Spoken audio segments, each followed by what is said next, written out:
Discover the world के मुअज़्ज़िज़ दोस्तों, मैं हूं माजिद मलिक और आप तमाम देखने और सुनने वालों को अस्सलाम वालेकुम। प्यारे साथियों, जैसा कि आप सब ही जानते हैं कि चीनी हमारी रोजमर्रा की जिंदगी का इंतहाई अहम हिस्सा है और इसका इस्तेमाल बहुत से खानों में मुख्तलिफ तरीकों से किया जाता है।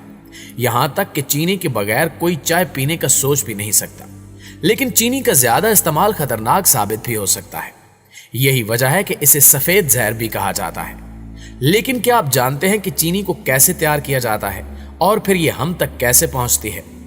अगर आप नहीं जानते तो आज की वीडियो आपके लिए बहुत मालूमाती होने जा रही है, क्योंकि आज हम आपको दिखाने जा रहे हैं कि फैक्ट्री में चीनी कैसे तैयार होती है।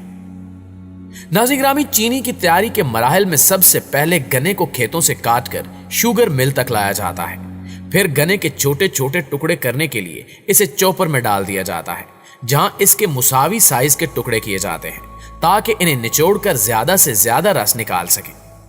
गन्ने के टुकड़ों को निचोड़ने के लिए क्रशर में डाला जाता है, जिसकी बदौलत गन्ने का रस और छिलका अलग हो जाते हैं। जबकि याद रहे कि चीनी की सनत में गन्ने से अलग होने वाले छिलके को बगास कहते हैं और ये बगास ईंधन के तौर पर इस्तेमाल की जाती है। और गन्ने के रस और छिलके को अलग करने के लिए जो मशीनरी इस्तेमाल की जाती है उसे मिल हाउस कहते हैं।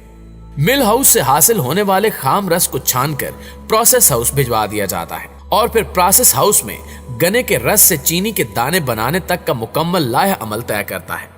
सबसे पहले गन्ने के रस को 75 डिग्री सेंटीग्रेड पर खौलाया जाता है।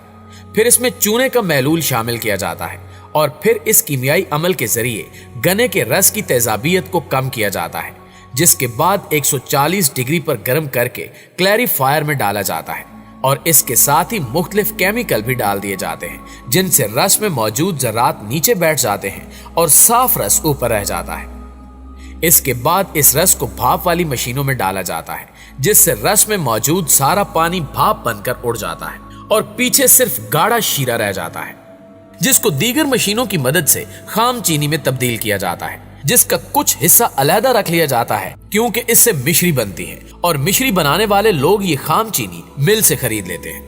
नाज़रीन ग्रामी, ये खाम चीनी केमिकल से पाक होती है, इसलिए इसे पतासे भी बनाए जाते हैं, जो आज भी हमारे देहाती इलाकों में काफी शौक से खाए जाते हैं। इस सारे प्रोसीजर के बाद खाम चीनी को मुख्तलिफ छलनियों से गुजारा जाता है, जिससे इसमें मौजूद गंदे ज़रात भी अलग हो जाते हैं।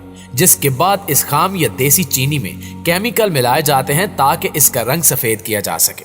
चीनी का रंग सफेद करने के बाद इसे पैक किया जाता है, जहां से ये फिर बड़ी बड़ी दुकानों तक पहुंचती है और फिर आखिरकार हम इसे खरीदकर अपने खानों का हिस्सा बनाते हैं। नाज़रीन ग्रामी, चीनी के बाद अगर हम गुड़ की तैयारी की बात करें तो गन्ने से गुड़ बनाने के अमल के पहले मरहले में मशीन के जरिए गन्ने से रस निकाला जाता है, जिसके लिए पेट्रोल या फिर बिजली से काम करने वाली मशीन को चलाया जाता है।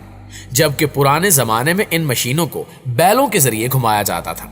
जब गन्ने से सारा रस निकाल लिया जाता है तो इस रस को दूसरे मरहले के लिए एक बड़ी कड़ाही में डाला जाता है, जहां पर इसको आग के जरिए पकाया जाता है। इस अमल के दौरान रस को छाना जाता है और गैर जरूरी मवाद को निकाल लिया जाता है, जिसके बाद सिर्फ खालिस रस ही बाकी रह जाता है। रस के पकने के बाद इसको लकड़ी से खास तौर पर बनाए गए एक बड़े प्रात उंडेल दिया जाता है, जहां पर इसको ठंडा करने का अमल शुरू होता है। इस अमल के दौरान गुड़ के तैयार किए गए इस मादे को मुसलसल हिलाया जाता है ताकि ये खस्ता ना हो। इस मरहले में घानी का तमाम अमला हिस्सा लेता है और फिर कारखाने के किसी तजुर्बाकार बुजुर्ग या किसान के मशवरे के बाद एक खास वक्त के बाद गुड़ को एक तरफ जमा करना शुरू किया जाता है। गुड़ को उसी प्रात में जमा किया जाता है और इस अमल में गुड़ की भेलियों का साइज का तयन किया जाता है। भेलियां या टिकियां बनाने के दौरान इसमें मुख्तलिफ खुश्क मेवे भी शामिल किए जाते हैं, जिनको इलाकाई जुबान में मसालादार गुड़ कहते हैं, जिसको बहुत ज्यादा पसंद किया जाता है। गुड़ की तैयारी के बाद इसको मंडियों में भेजा जाता है, जहां से इसकी तरसील मुल्क भर के अलावा अफगानिस्तान, मशरिक वुस्ता और वस्ती एशिया के बेशतर ममालिक को भी की जाती है।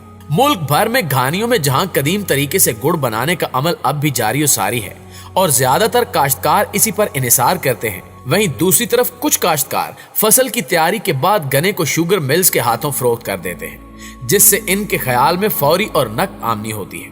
नाज़रीन ग्रामी, अगर हम चीनी या गन्ने की तारीख का जायजा लें तो जमाना कदीम में गन्ने को मीठे जायके के बायस चिबाते हुए इसे घरेलू इस्तेमाल में लाने के सबसे पहले इशारे 8000 कबल मसीह में मिलते हैं।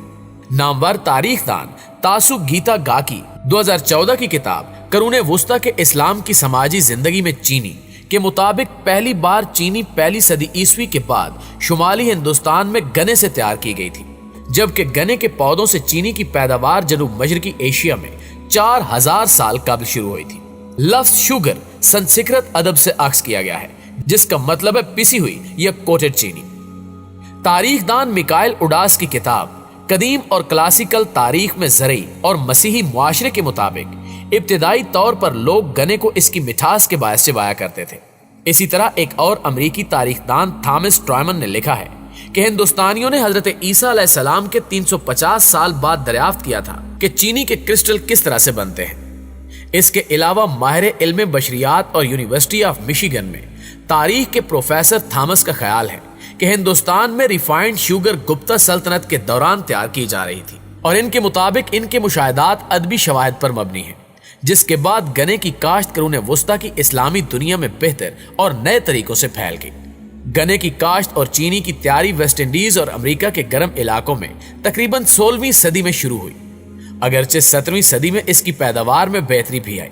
इसके बाद चुकंदर की चीनी, हाई फ्रिक्टोज कॉर्न सिरप और दीगर मिठास पैदा करने वाली चीजें 19वीं और 20वीं सदी के दौरान पैदा की जाने लगी।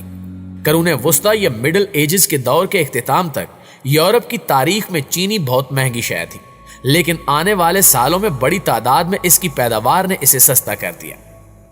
याद रहे कि यूरोप में चीनी को फाइन स्पाइस कहा जाता था और इसे वहां बड़ी अहमियत हासिल थी, यहां तक कि उस वक्त ये चीनी चंद अमीर लोगों के पास ही होती थी।